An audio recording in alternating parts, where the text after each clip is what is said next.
ये थोड़ी चर्चा समझने जैसी है। इसमें जो बहुत सारी भ्रांति समाज में चलती है कि पहले व्यवहार सम्यक होता है और फिर निश्चय सम्यक होता है, ठीक है, या निश्चय सम्यक बाद में होता है, पहले व्यवहार सम्यक बना रहता है। इस भ्रांति को यहाँ टोडामल जी साहब ने दूर किया है। और व्यवहार सम्यक निश्चय सम्यक का कारण है, तो वो कैसा कारण है वो भी यहाँ पर टोडामल जी ने बताया है, ठीक है। तो देखो क्या कहते हैं वहाँ, सम्यक दृष्टि के देव गुरु धर्म आदि का सच्चा श्रद्धान है, उसी निमित्त से उसके श्रद्धान में विपरीत अभिनिवेश का भाव। निमित्त से, उपादान नहीं, निमित्त रूप कारण है देवशास्त्र गुरु। निमित्त रूप कारण में और उपादान कारण में क्या अंतर है? निमित्त रूप कारण वो कहलाता है कि निमित्त बन गया, कार्य हो भी और नहीं भी हो। समझ में? देवशास्त्र गुरु किसी को मिल गए इसलिए सम्यक दर्शन हो जाए ऐसा जरूरी नहीं है। लेकिन किसी की पर्यायगत योग्यता उपादान जग गया, उसके सम्यक दर्शन होना है तो वो गारंटी से होगा, उसे कोई नहीं रोक सकता। ऐसा देवशास्त्र गुरु नहीं मिले तो मिलेंगे। उपादान जब जगता है तो निमित्त मिलता ही मिलता है।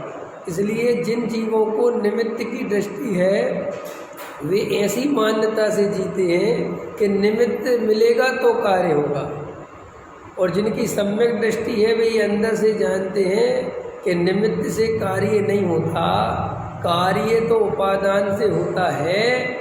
और उपादान जब जगता है तो निमित्त ऑटोमेटिक मिलता है।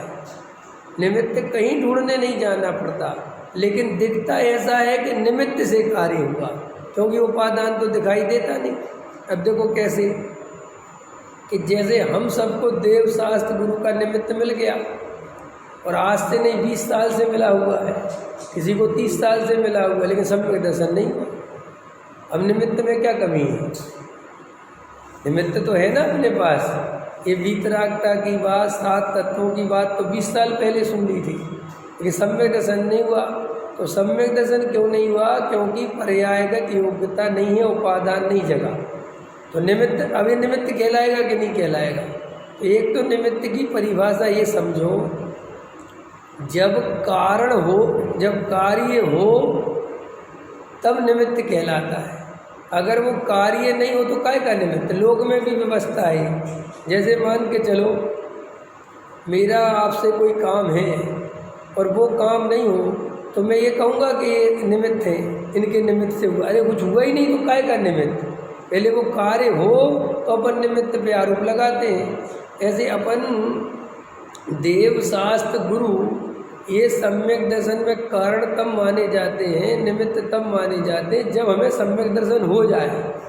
सम्यक दर्शन नहीं हुआ तो वे अभी निमित्त होते हुए भी निमित्त नहीं है, क्योंकि कार्य नहीं हुआ। आया समझ में? तो एक तो अपने अंदर इन निमित्त की दृष्टि छोड़नी चाहिए। अपन को बहुत लगता है कि हर जगह निमित्त निमित्त निमित्त, अपन नाम भले ही नहीं लें निमित्त का, लेकिन वो निमित्त की दृष्टि होती है। जैसे सुख दुख का कारण कौन है? परद्रव्य। पूरे टाइम ऐसा नहीं लगता कि सुख दुख का कारण मेरी स्वयं की अपनी योग्यता है, परद्रव्य नहीं। ऐसा लगता है परद्रव्य सुखी करता है और परद्रव्य दुखी करता है। अगर ये आदमी मुझे गाली नहीं देता तो मुझे दुख क्यों होता? ये आदमी मेरा अपमान नहीं करता तो मुझे दुख क्यों होता? इसने बीच बाजार में मुझे गाली दी, मेरा अपमान किया, मुझे इसलिए दुख हुआ। अब गाली और अपमान ये क्या है? निमित्त है कि उपादान? निमित्त है। उपादान क्या है? तेरी स्वयं की योग्यता है दुखी होने की, और तेरे को दुखी होना था, ये तेरी पर्यायगत योग्यता थी, इसलिए कोई गाली दे दी, किसी ने अपमान कर दिया, वो निमित्त तो कुछ ना कुछ बनता। और अगर बाजार में नहीं करता तो घर में पत्नी करती। जब अपने दुखी होने का उदय चल रहा होता है तो अपने आप सब निमित्त बनते हैं। जो अनुकूल होते हैं वे 1 मिनट में प्रतिकूल हो जाते हैं। तो अच्छी खासी पत्नी है, बढ़िया बात चल रही थी, और एकदम तुम्हारा कर्म का उदय तीव्र आया और एकदम उसको तुम पे गुस्सा आ गया। अब गुस्सा कैसे आया? गुस्सा कैसे आया? बढ़िया चल रही थी, सब बातचीत चल रही थी, एकदम याद आ गया तुमने 2 साल पहले मुझे जो है वहाँ पे बहुत बहुत गुस्सा किया था। अरे भैया अब 2 साल पहले किया था, ये अचानक कहाँ से आ गया?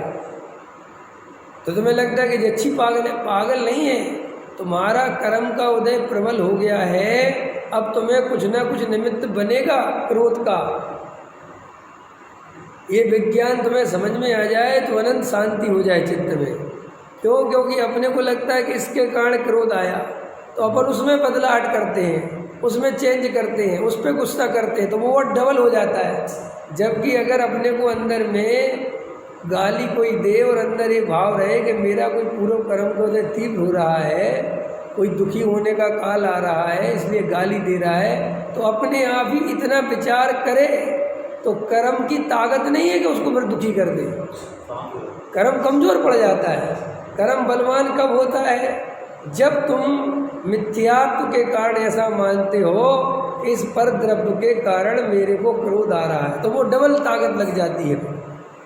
ऐसी हर चीज़ में, ये तो मैंने आपको कसाय का उदाहरण दिया, पाप का उदाहरण दिया, पुण्य का भी देखो। जब तुम्हारा पुण्य का उदय आना हो, जब तुम्हारे कार्य बनने हो, तो गारंटी से तुम कहीं मत जाओ, तुम्हारे घर पे चल के निमित्त आएगा। आपको लगता है कि नहीं हमारे खोजने से आता है, ऐसा नहीं है। वो जो कार्य जो होना होता है वैसे बनाओ, वैसे निमित्त अपने आप जुटते हैं। ये स्वीकार है अरविंद जी? है? अगर ये स्वीकार है तो सम्यक दर्शन की बात बन सकती है। और अभी लगता है कि नहीं नहीं वो तो निमित्त निमित्त निमित्त, कुछ नहीं करता निमित्त। हमें ऐसा लगता है कि हमारे कमाने से पैसा आए, नहीं आया है, रियल है। क्योंकि तुम ताकत तो पहले इससे भी ज़्यादा लगाते थे, लेकिन तब नहीं आया, और अब ताकत लगाते हो आधी और पैसा आता है डबल। अथवा उल्टा करो, पहले चोर को जब पता नहीं था चोरी कैसे की जाती है, तब तो चोरी करने में कामयाब हो गया, और अब जब उसको चोरी करना आ गया तो पकड़ा गया। आप कहते हैं ना एक्सपीरियंस क्या कर लेगा, क्या कर लेगा।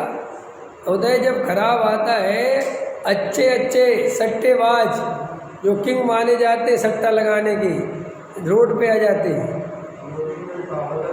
शेयर के किंग माने जाते, शेयर मार्केट के किंग हैं। जब कर्म का उदय आता है तो रोड पे आ जाते हैं। ये देखो आपका अनिल अंबानी 2008 में एशिया का 3रे नंबर का सबसे बड़ा आदमी था, और सबसे ज़्यादा निकट धीरू भाई अंबानी के वो ही रहता था। धीरू भाई अंबानी उसे ज़्यादा प्यार करता था, माने ज़्यादा होशियार मानता था, सीधी बात है। और सबको लगता था, याद होगा आप लोगों को, वही दिखता था हर जगह। उसका नाम, इसका तो नाम ही नहीं आता था, हर जगह उसी का नाम आता था। कि मुकेश अंबानी को तो कोई जानता भी नहीं था कि इसका बड़ा लड़का कहाँ है। और जब वो मरा तो सब कहते थे कि ये संभालेगा, ये करेगा, ये बढ़ाएगा, ये करेगा, बहुत होशियार है, बहुत होशियार है। क्योंकि ये सारे बॉलीवुड वाले ये सब इसी के आगे पीछे घूमते थे। सबसे ज़्यादा दोस्ती नेताओं से इसी की थी। लेकिन देखो जब कर्म का उदय तीव्र आया तो ना वो दोस्ती काम आई, ना वो तुम्हारी क्या कहना चाहिए सोसाइटी काम आई, ना वो बुद्धि काम आई, कुछ नहीं आया, और एकदम रोड पे आ गया। और ये जो लगता था कि कुछ नहीं है, इसका उदय पुण्य का उदय जगा, तो ये कहीं से कहीं चला गया, और अभी वापस बदल सकता है। फिर हो सकता है इसके लड़के कामयाब निकल जाएं और उसके लड़के मूर्ख निकल जाए, कुछ नहीं पता। ये तो जीव को लगता है कि तेरे करने से कुछ होता है।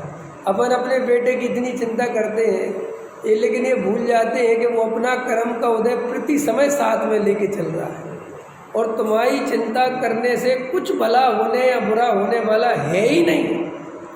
ये तो अपन को लगता है मैं अपने बेटे को इतनी संपत्ति छोड़ के जा रहा हूँ, नहीं, आप छोड़ के नहीं जा रहे हो। उसका पुण्य का उदय है, उसके भाग्य में उतनी संपत्ति है, उसे उतनी मिल गई।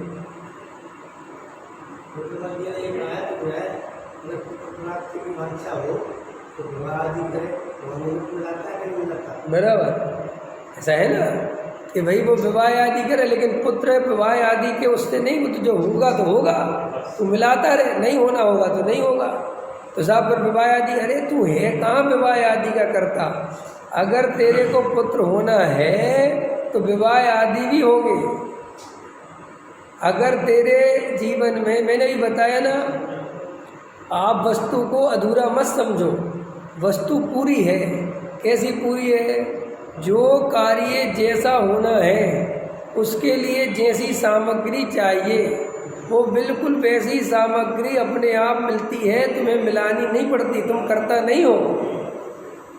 और नहीं होनी होती तो नहीं होती, नहीं मिलती आपको और सच्ची बात तो ये है, निमित्त की दृष्टि महामिथ्या दृष्टि। क्यों निमित्त की दृष्टि मिथ्या दृष्टि क्यों है? क्योंकि निमित्त की दृष्टि वाला कभी भी अकर्ता ज्ञायक स्वीकार नहीं कर पाता। उसको ऐसा लगता है कि मैं अपनी बुद्धि से निमित्तों से काम बना लूँगा। उसे अंदर भरोसा नहीं रहता कि कार्य उपादान से होता है, निमित्त से नहीं होता। उसे भरोसा रहता है मेरी बुद्धि से होगा, और होता है अपनी बुद्धि से। देखो आप, देखो हजारों काम करते हैं, सारे हो जाते हैं। कभी कभी ऐसा दिखाई देता है कि बिल्कुल बुद्धि नहीं लगाई और काम बढ़िया हो गया,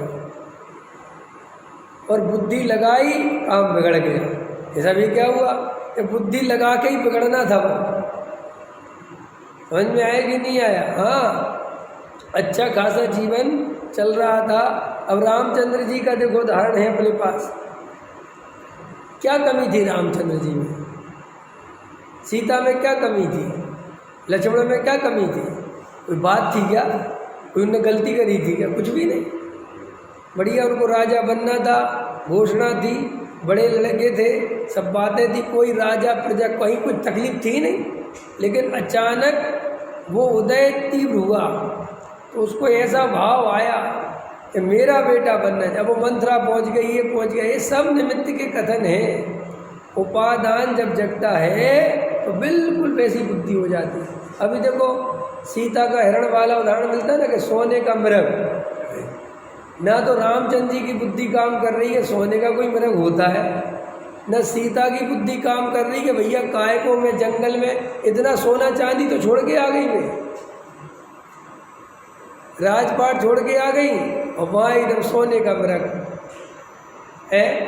और कहते हैं जो कहानी है अपन तो कभी लक्ष्मण देखा कि भैया इसके उस तरफ नहीं जाना, खतरा है, कोई भी आए हिसाब से। अब जैसे तुम्हें क्या लगता, अगर मैं लक्ष्मण रेखा के पार नहीं जाती तो बच जाती। अब ये तुम्हारी निमित्त की दृष्टि है। ये हमारे अंदर ये समझ में नहीं आता कि व्यर्थ की बात क्यों करते हो। कौन जाने वाला है, कौन रोकने वाला है, ऐसा होना ही है। अपन को अंदर ये भाव बैठे तो गति के अनुसार मति हो रही है। ये जीव को लगता है कि मेरे करने कुछ नहीं। आदिनाथ भगवान को 1000 वर्ष लग गए केवल ज्ञान लेने में। क्यों लग गए? दो कथन दो, बताओ निमित्त की तरफ से बताओ क्या कमी थी। निमित्त की तरफ से एक चीज बताओ कि ये कमी थी। अब फिर नहीं हुआ ना छठवें। तो इससे पता चलता है ना कि भैया योग्यता पर्याय की स्वतंत्र है। नहीं आना तो नहीं आया। कोई बाहर में उनने गृहस्थी नहीं छोड़ी, मुनि नहीं बने, साधु नहीं, सब करा जो जो होता है। 6वें 7वें गुणस्थान में झूलते रहे, बार बार 6वें 7वें पुरुषार्थ जगता ही नहीं था, उसके आगे जाते ही नहीं थे। तो क्या मतलब है? इसका मतलब ये है कि तू कर्ता मत बन, स्वतंत्रता से अंदर में अकर्ता ज्ञायक को स्वीकार कर। और जितना ज़्यादा अकर्ता ज्ञायक स्वीकार करे, पर्याय से निर्भरता हो, उतना त्रिकाली ध्रुव की दृष्टि सहायक है करने में।